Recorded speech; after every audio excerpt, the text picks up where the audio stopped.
আসসালামু আলাইকুম। দেশ এবং দেশের বাইরে থেকে যারা এই ভিডিওটি দেখতেছেন আমার ফেসবুক পেজ এবং ইউটিউব চ্যানেল থেকে সবাইকে স্বাগতম। আশা করি সবাই ভালো আছেন। আলহামদুলিল্লাহ আমিও ভালো আছি। বরাবরের মতো আমি ইমরুল হক ইতালির পালেরমো শহর থেকে। আমি আজকে আপনাকে বিএফএস গ্লোবালের সম্পূর্ণ আপডেটটি দেওয়ার চেষ্টা করবো। আশা করি আপনারা সম্পূর্ণ ভিডিওটি দেখবেন। আর যদি ভিডিওটি ভালো লাগে অবশ্যই লাইক এবং কমেন্টস করবেন, সেই সাথে শেয়ার করে অন্যকে দেখার সুযোগ করে দেবেন। এবার আসি মূল কথায়। আজকে 14 জুলাই 2024 সাল রোজ রবিবার। আজকে ঢাকা, সিলেট এবং চিটাগাং এই তিনটি বিএফএস গ্লোবাল মিলিয়ে আসলে আমাদের জন্য ওয়ার্ক ভিসা নিয়ে তেমন কোনো সুসংবাদ নেই। তো ফ্যামিলি ভিসা নিয়ে মোটামুটি ভালো পরিমাণে সুসংবাদ আছে। তো আশা করি আপনারা সম্পূর্ণ ভিডিওটি দেখবেন ধৈর্য সহকারে। একে একে তিনটি বিএফএস গ্লোবালের আপডেটটি আমি দিয়ে নেব। তো প্রথমেই আমি আপনাকে সিলেট বিএফএস গ্লোবালের আপডেটটি দেবো। সিলেট বিএফএস গ্লোবাল থেকে আজকে কালেকশনের পরিমাণটা আসলে তেমন পরিমাণ না। আজকে 8 থেকে 9 জনের মতো একটা কালেকশন হয়েছে। তার মধ্যে থেকে 5টা ফ্যামিলি ভিসা লাগছে আর কোনো ওয়ার্ক ভিসা লাগে নাই। সেপ্টেম্বরের একটা ওয়ার্ক ভিসা উইথড্র ছিল আর একটা রিজেক্ট, আর নভেম্বরের 2টা রিজেক্ট। তো এই ছিল সিলেট বিএফএস গ্লোবালের আপডেট। এখন আমি আপনাকে চট্টগ্রাম বিএফএস গ্লোবালের আপডেটটি দিয়ে নেব।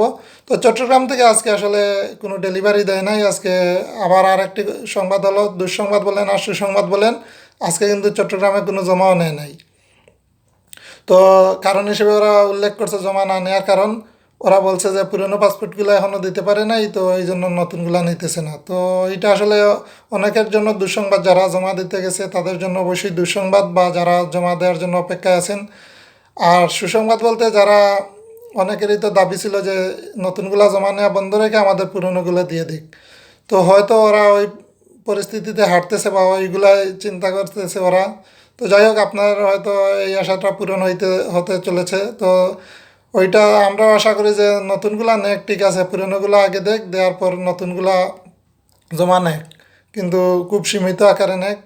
তো যাই হোক, ওইটা ওদের বিষয়ে ওরা জানি না কীভাবে মেনটেন করতেছে। ওরা ওদের বিষয়ে ওরা যেভাবে চিন্তা করতেছে ওইভাবেই কাজ করতেছে। তো আপনারা ওইটা অনেকভাবে নেবেন, কারণ অনেকের চিন্তা ভাবনা এরকম, হ্যাঁ নতুনগুলা বন্ধ করুক, বা আপনারা অনেকেই এখন হয়তো কমেন্টসও করতে পারেন এরকম। তো ওইগুলাতে বিরত থাকবেন, কারণ যে যার কষ্ট সবাই বুঝে। কারণ যে জমা দিতে পারতেছে না তারও অনেক কষ্ট হইতেছে। তো ওইটাও আমাদের বোঝা দরকার। তো ওইটা নিয়ে আশা করি কেউ কমেন্টস করবেন না। দেখা যাক কী হয়, হয়তো পাসপোর্টগুলো দিয়ে দিবে, যেহেতু এরকম একটা পদক্ষেপ নিছে। তো সিলেট এবং ঢাকা থেকে যদি এরকম কোনো পদক্ষেপ নেওয়া হইতো তাহলে হয়তো আমরা আরও কিছু আশাবাদী হইতাম। তো দেখা যাক কী হয়। হয়তো চট্টগ্রাম থেকে কোনো ইঙ্গিত পাইছে ওরা, হয় ওই জন্য হয়তো এরকম করছে। তো যাই হোক, এখন এই ছিল চট্টগ্রাম বিএফএস গ্লোবালের আপডেট। আসলে ভিডিওটি অনেক লং হয়ে যাইতেছে, আমি ঢাকা বিএফএস গ্লোবালের আপডেটটি দিয়ে শেষ করে নিব আজকে। আর অনেকের এই কমেন্টসের উত্তর বলছিলাম দিব, তো আশা করি আগামীকালকের ভিডিওতে দিতে পারবো। আজকে আসলে লেট হয়ে গেছে, আর ভিডিওটিও বেশি লং করবো না এই জন্য। তো আপনার কাছে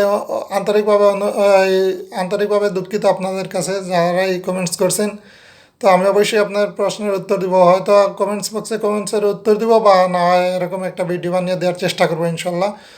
তো সবাই কুমার সুন্দর দৃষ্টিতে দেখবেন। আসলে আমার সময় স্বল্পতার কারণে পারি না, একটু বিজি ছিলাম, আর শারীরিক অবস্থাও তেমন ভালো না, একটু কাশি জ্বর, তো ওই জন্যই।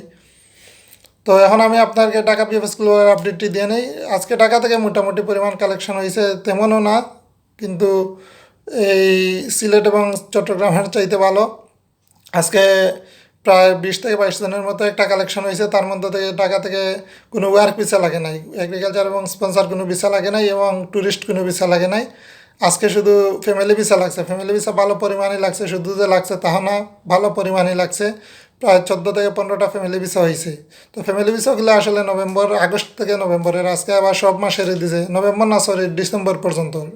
তো আজকে মোটামুটি 2023 সালের মোটামুটি প্রায় মাসেরই দিছে ফ্যামিলি ভিসা। তো দেখা যাক কী হয়। আর বাকি সবাই কিন্তু ওয়ার্ক ভিসা যারা এই কালেকশন করতে গেছে সবাই কিন্তু রিজেক্ট।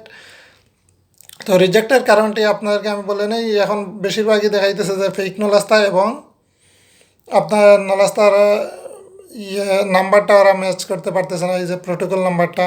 তো আসলে জানি না, ওরা হয়তো মিলিয়ে দেখতেছে, পাইতেছে না। তো এটা আপনারা কিছুদিন ধৈর্য ধরেন, হয়তো আমাদের জন্য ভালো কিছু হবে। ফ্যামিলি ভিসা যেহেতু গণহারে দিতেছে বলতে পারেন, কারণ এই কয়েকদিন যাবত ফ্যামিলি ভিসা ভালো পরিমাণে দিতেছে। তো এরকম যদি ওয়ার্ক ভিসাগুলো দিয়ে দিত তাহলে আমাদের তো এত টেনশনের কারণ ছিল না।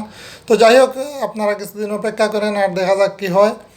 হয়তো আমাদের জন্য ভালো কিছু হতে পারে। তো এই আশাবাদ ব্যক্ত করে আজকের মতো এখানেই বিদায়। আর ভিডিওটি অবশ্যই আপনাদের ভালো লাগলে অবশ্যই লাইক এবং কমেন্টস করবেন, সেই সাথে শেয়ার করে অন্যকে দেখার সুযোগ করে দেবেন। সবাই সুস্থ থাকুন। আসসালামু আলাইকুম।